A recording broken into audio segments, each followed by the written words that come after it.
just chillaxing, enjoying this beautiful weather we're having. So the topic for today is going to be licensing, and specifically how to get past your M2 exit test with the Ministry of Transportation in Ontario. There's going to be a lot of similarities across Canada and the States, so I think this will be helpful for you guys. You've had your M2 now for the required period, and you've decided that you're going to go online and you're going to register for your M2 exit. Or maybe you want another option that I'm going to bring up. I'm going to let you guys know what you have to do. I'm not gonna tell you how to ride. I'm not going to tell you that you should be signaling when you're changing lanes, but I'm going to be covering some key points that I know the testers will be looking for, and will help you almost get a rock solid score. If you do what I'm going to be covering, you're gonna go take your test and you're gonna be like, damn, those were some good ass tips that Triple C gave me. You're gonna come and you're like, dude, you helped me out. I got a rock solid, perfect mark, and I passed. So that's what I'll be covering. What you gotta do for your M2 exit. Getting your full M license. Exciting time. So I do have my full M. I've had it for a year and a half or so. And I consider myself to be a responsible rider. You know, like I said in a previous video, I'm a responsible hooligan. And I'm just gonna help you guys out here. The things I'm gonna go over are very basics. Now you have two options when you're doing your M2 exit. You have the option of registering with the ministry, doing the test with them, paying the $75. You do the test, boom, you're good. Now, if you're not short on money and you want more of a sure deal and you feel that you may not be ready, you need some extra help, you can register for an M2 exit course. Here in Ontario, a popular one is with Learning Curves. If you register with them, they're going to go through a period of telling you what you have to do. They're going to go riding with you. They're going to give you all the tips and tricks to make sure you pass. And then they're going to test you. And they have free tests afterwards in case you fail, which I really haven't heard of that happening with these guys. They're really good. They'll tell you what you have to do. So unless you got a few screws loose and you really shouldn't be riding, I don't think you're going to fail if you do it with them, because they tell you exactly what you have to do and what not to do, and you'll be good to go. So if you do register with them, you're going to be paying a couple $100 more. It's going to be about, I think, almost $300. So if you guys want to go that route, then great, you're not going to fail. It's not an issue. You'll feel real comfortable. You'll go into it with confidence. Everything's going to be good. Now, if you don't want to do that and you feel that you're ready and you can nail this on your own, just register with the ministry and take that course. And everything's going to be good as long as you follow the tips I'm going to provide. So now if you're going to be going with the ministry, you know, you're going to go online, you're going to register. I highly recommend that when you register outside of the city. You know, their popular location for people is in Aurora. If you go to Downsview, it's kind of hectic there all times of the day. You're going to put yourself in a situation where you may get nervous or not know how to react because of the situation that you're in. So get out there, go to the boonies, go to Aurora, because then there's less potential of you making mistakes. So that's my first tip.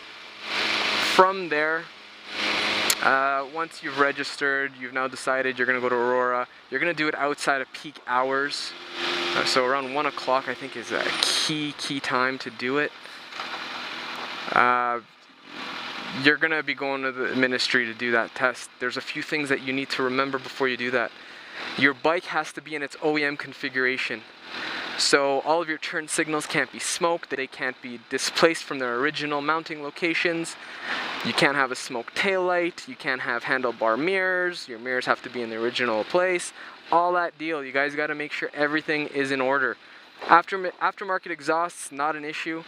Fender eliminators can definitely be an issue if they have trouble seeing it, if it's not in the original location. That's going to be troublesome. Some of the testers will actually check your tire pressure, so just make sure that, you know, the necessities are there. Make sure your tires aren't down to the wear mark. Your bike has to be in a safe setup. So make sure you don't have any of that crazy shit on your bike. You got to make sure it's all good to go. So you're gonna go to the ministry. Your appointment has been set. You go inside. They give you a form, tell you to go outside, wait for your instructor. Now at that point in time, here's what I'm going to recommend. Take your own headphones, or if you have a Scala unit or a Sena, I'm pretty sure that they have a mic, you know, 3.5 millimeter mic input for the unit. I recommend you use that because they're going to give you a very cheap dollar store headphone, and it's going to fall out of your ear. You're not going to hear shit. If you don't want to do that, then bring some tape with you so you can at least freaking tape that shit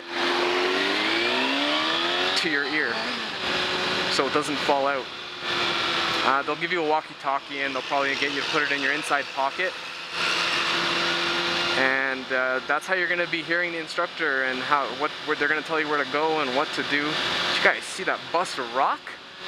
If you see it rocking, don't come a knocking.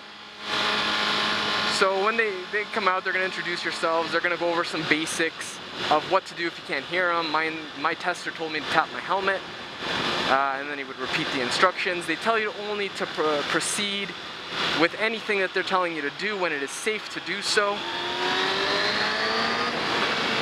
So just be aware of that. Sometimes they'll tell you to do something and someone will be in your blind spot. Don't fucking just go.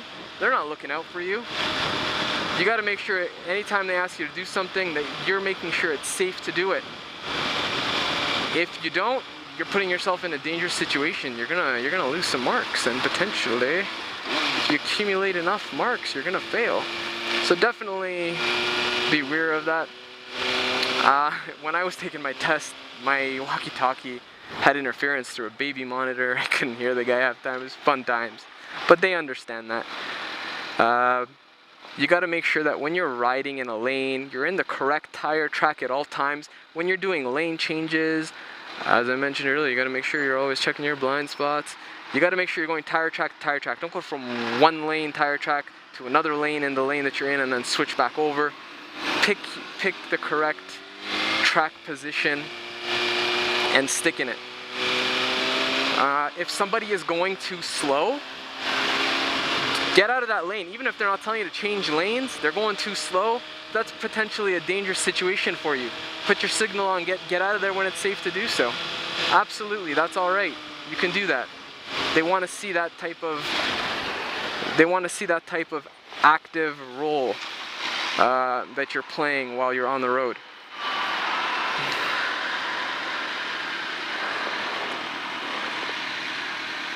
Yeah, I'm good.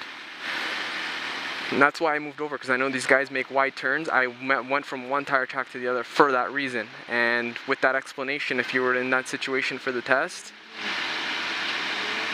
you're good, man. Just keep going. Just go for it. There you go. Anyway, so you got to make sure that you're doing all that stuff with the tire track the whole time. Be a bobblehead. Private parking lots to plazas, school zones, construction signs, everything. Twist your head. Make sure you're looking behind you. Be aware of your surroundings at all times when you're taking your test. You're gonna lose marks if you don't. That's a biggie. That's a big one. Bobblehead. Behind you, check your mirrors. Something else that you're gonna want to do is when you're at a stoplight, you have to make sure that your brake light in the back is on at all times. Do not put the bike in neutral at any point. At any fucking point should you be putting your bike in neutral. It should always be in gear. So the bike's gonna be like, right now I'm coming to a stop. I'm gonna put one foot down, keep my rear brake pressed, and the clutch is in at all times. The second your brake light is off for more than a few seconds, if you're at a stoplight, you're gonna lose some points there.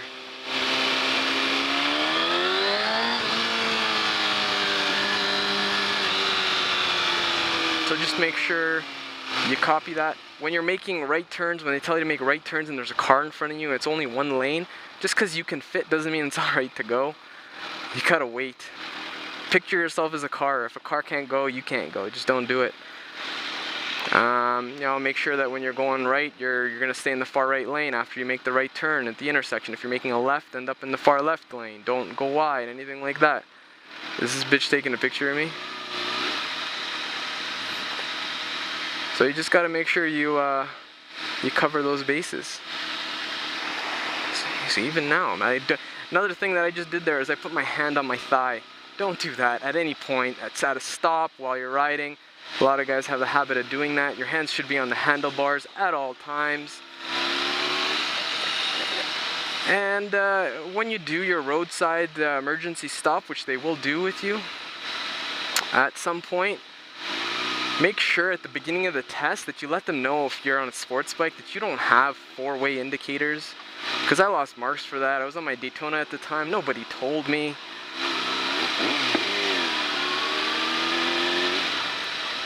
So you gotta make sure that's on you to tell them. I was never told. But if you end up going to learning curves, you won't run into that. So there's another perk.